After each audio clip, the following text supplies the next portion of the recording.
Are you ready to experience an elevation one mortals may never comprehend, perhaps never will? Hello everybody, this is Agent Eerie, and we're going to review a special elevation episode that came out yesterday. What's odd is I believe this is supposed to happen right before ROH's final battle, because some of the wrestlers on this card are actually going to be on Final Battle. Alright then, they're going to begin with Chris Jericho. Actually, more of a promo. Yes, unfortunately, Bleach El Chugalo himself is going to try to own Cesaro. Poor Cesaro. But he is willing to put his own life on the line so he could get that ROH world title. Can you blame Cesaro?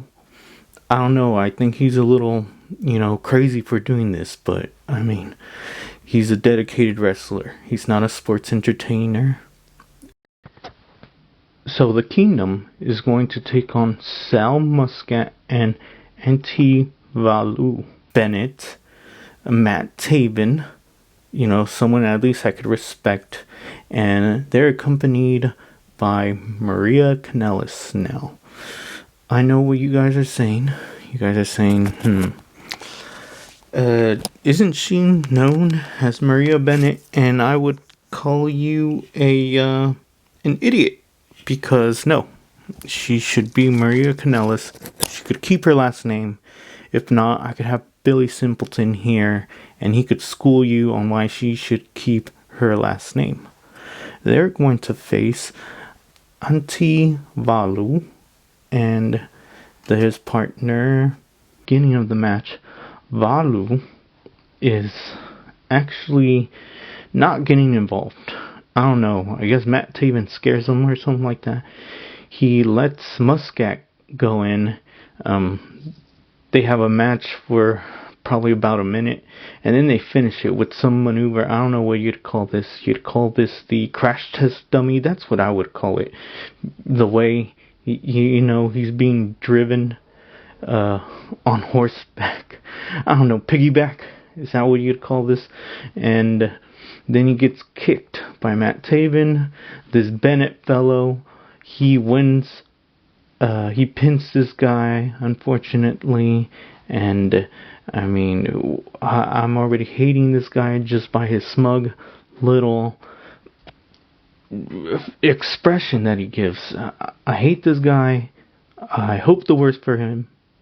Next, we got Athena. See, Athena, she went a little berserk. And we all know this is now her gimmick, snapping, kind of like Kingston, but she's different. And I guess she's been going online calling Cornette or others who are critical of her as bloated old losers. Okay. That's just going to get more heat. If I was able to talk to Athena, I was in her position, would I be as angry as her? Maybe. Who are all these people to tell me not to do what I'm doing? This brings attention. This brings money. This puts people in seats. So, why would she not be doing this? She goes berserk and she attacks Aubrey Edwards.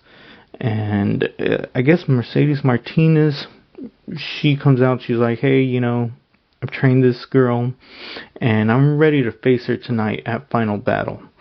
But before that happens, Athena is actually going to have a match. She faces Maddie Rakowski.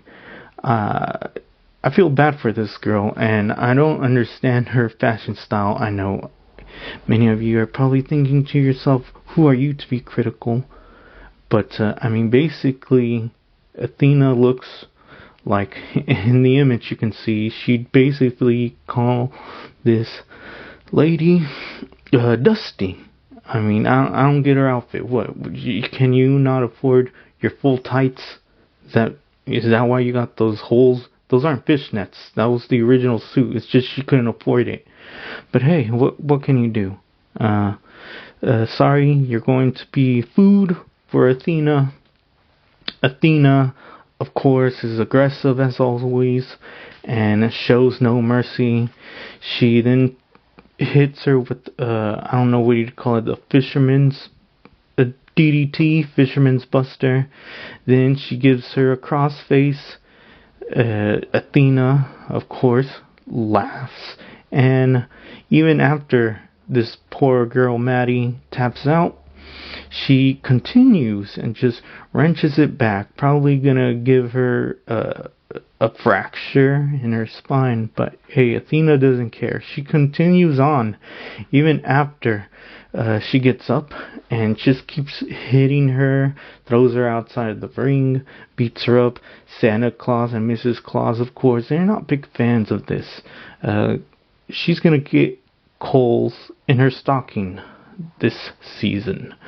Alright, next I'm going to promote Yuta and Danny Garcia. Danny Garcia being the ROH Pure Champion. They just talk about, they're both trying to promote the match, how they can't wait to beat at each other's throats. But one of the clips they show is when they're being interviewed. I would say this happened a week ago by Renee Paquette, and she gives this expression like, what am I doing here? I mean, I have fallen. Why am I not back at WWE? Next, we got The Factory. We got Nicky Boy. We got Solo, and they are fighting Top Flight, Darius and Dante Martin. Nicky Boy, he's being a little late, and he's bothering old Saint Nick. On the other hand, Dante, well, both of them, but more Dante. See, Dante, he walks on wind, and JC walks on water. So, I mean, I could see how they are connected, and they're shaking hands. Here's the proof. One of my favorite spots in the match is Dante doing this, I would call a slingshot swanton bomb, and it just shows the athleticism. These guys, these are future Hall of Famers, multiple tag team titles, you name it. Well, towards the end of the match, Dante does a nosedive. I guess Solo and Nikki are holding on to each other like little schoolgirls, trying to prevent Solo from getting rolled up by Darius. But Dante, he does that nosedive, basically wrecks their hands. Solo gets rolled up. Darius gets the pin. 1, 2, 3. It's over. Top Flight are the winners. Moa Joe and old Juice Robinson, they then go along and do their segments, and basically Juice Robinson talks about how, hey, when I was a little boy, I look at Samoa Joe, I looked up to him, and he's the toughest. Hey, a little respect. Juice Robinson, he could have gone at this differently, but I mean, he gives a little respect to Samoa Joe, and he wants to show that he can beat him. I mean, I kind of respect that, but I mean, I kind of don't respect that he stole Tony Storm's glasses. So hey, Tony Storm, if you can't find your shades, obviously we know who stole them. Main event of the night is Juice Robinson versus Agane Shino. Alright, and throughout the match, Juice Robinson healing like a typical heel. He gets in a spot where he tries to call out Edwards for not counting fast enough during the pin. She's a tough girl. I mean, she survived a strike straight up getting hit by Athena. So believe me, Juice, you can't do. There's nothing you can do that can make Audrey shake in her boots. I don't care how tall you are. I'm sorry, Athena strikes 10 times way more stiff than you could ever be. Juice Robinson, towards the end of the match, he pile drives Shino, gets the pin, and oddly enough, I don't know what's wrong with him, he stares oddly into what looks to be Edward's eyes, a little scary. I mean, I don't get this guy. Maybe he's staring into the audience. At least that I understand. But him doing that, come on. Is there going to be a little, storyline behind this? A little angle?